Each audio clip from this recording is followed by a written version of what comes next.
Bien bonjour. Aujourd'hui, on va voir les mesures métriques, un élément essentiel pour commencer à calculer des aires et des volumes, des solides, qui va être la prochaine étape. Ce que vous avez vu, premièrement, vous avez vu au primaire les différentes relations entre les mesures de longueur, kilomètres, hectomètres, décamètres, mètres, décimètres, centimètres et millimètres. Et vous avez aussi vu que quand on passait du plus petit au plus gros, on divisait par 10, et quand on passait du plus gros au plus petit, on multipliait par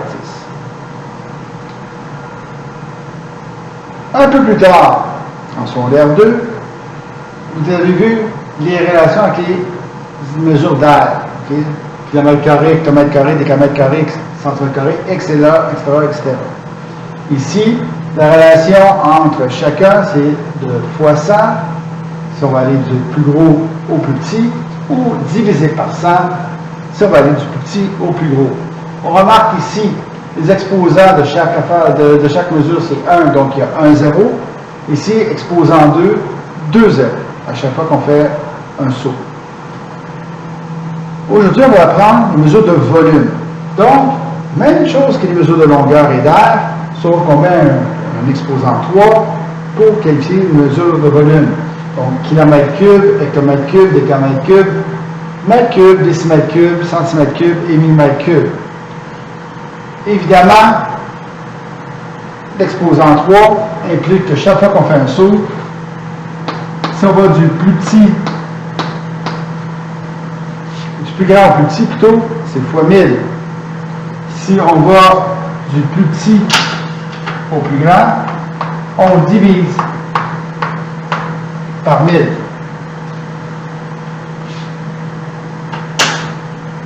Ça, c'est bien. Okay? Grosso modo, on va faire quelques petits exemples à côté pour se pratiquer là-dessus. Mais à la base, ça, c'est rien de nouveau. Qu'est-ce qui est surprenant? C'est qu'on a aussi un autre type de mesure de volume, qui est écrit en rose ici, qui a rapport au liquide ou aux choses qu'on n'est pas capable de prendre entre nos mains. Autrement dit, du sable, du sel. Et là, vous regardez. Vous ne buvez pas un décimètre cube de lait, vous buvez 1 litre de lait. Okay? Quand vous allez acheter du sable, vous prenez 50 litres de sable parce que c'est gros. Mais on ne parle pas de 50 décimètres cubes. Des fois, on le fait, mais grosso modo, normalement, on utilise les litres, décilitres, etc. Surtout pour les liquides. Okay? Vous allez au supermarché, acheter une canette de liqueur, c'est marqué 375 millilitres. Okay? Pas 375 centimètres cubes. Donc, pour passer d'ici à là, il y a des liens. Okay? Ils ne sont pas tout le temps directs, mais il y a des liens. Pour passer, avant de commencer, juste voir, quand on parle de kilolitres à hectolitres, à décalitres, à litres, tout comme kilomètres, centimètres, etc., l'exposant est 1. Donc, si on va du plus grand au plus petit, c'est fois 10. Et si on va du plus petit au plus grand, on divise par 10. Tout comme les mesures ici. Normalement, pour savoir combien de zéros qu'on met, fiez-vous aux exposants qui sont aux mesures. Okay? Ils vont pouvoir vous donner le truc. Pour passer d'ici à là, il y a des ponts. Okay? Il y a des mesures qui sont pareilles. Donc, pour passer le mètre cube à les litres et les centilitres, 1 mètre cube et 1 kilolitre, c'est exactement pareil. Donc, pour passer un de l'autre, on passe un faire transfert, c'est la même chose. C'est pas le seul pont qu'on a. Un décimètre cube et 1 litre, c'est pareil.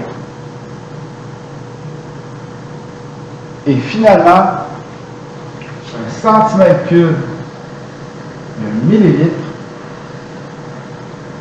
c'est pareil.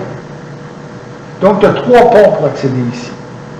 Je ne peux pas aller de décilitre directement à, mettons, décimètre cube, ça ne fonctionne pas. OK? Ce n'est pas la même chose.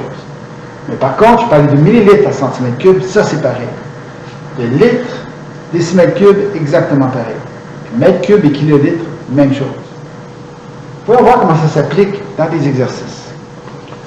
On a ici 2530 cm3.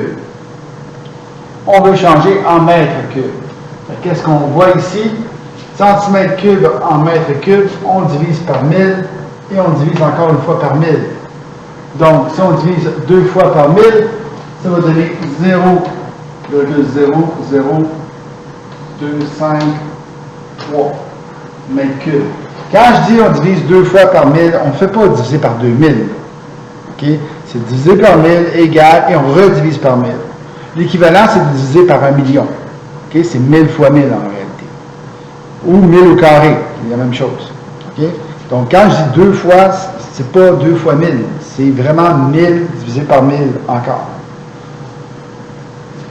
4 hectolitres. Je veux savoir combien ça donne de millilitres. Ça, c'est assez facile. 1 hectolitre, c'est ici. Millilitre, c'est là. Fois 10, fois 10, fois 10, fois 10, fois 10.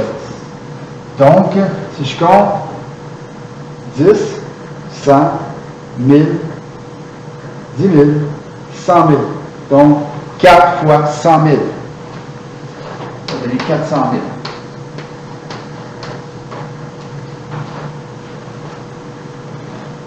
10 cm3. Je veux savoir combien ça donne de centilitres. Alors là, on a un problème. Parce qu'il n'y a pas de lien direct. Donc, il faut qu'on fasse un passage. On sait que centimètre cube et millilitre, c'est la même chose. Donc, 10 cm3, c'est l'équivalent de 10 millilitres. 10 millilitres, ou un centilitre, on divise par 10. 10 divisé par 10, ça fait 1 centilitre. Donc ici, il faut qu'on passe absolument à travers un pont pour se rendre à la bonne place. Comme ici, 15 décalitres. Je veux savoir combien ici de mètres cubes. Donc, on a plusieurs façons de passer, mais on va y aller par la chose qui est la plus simple.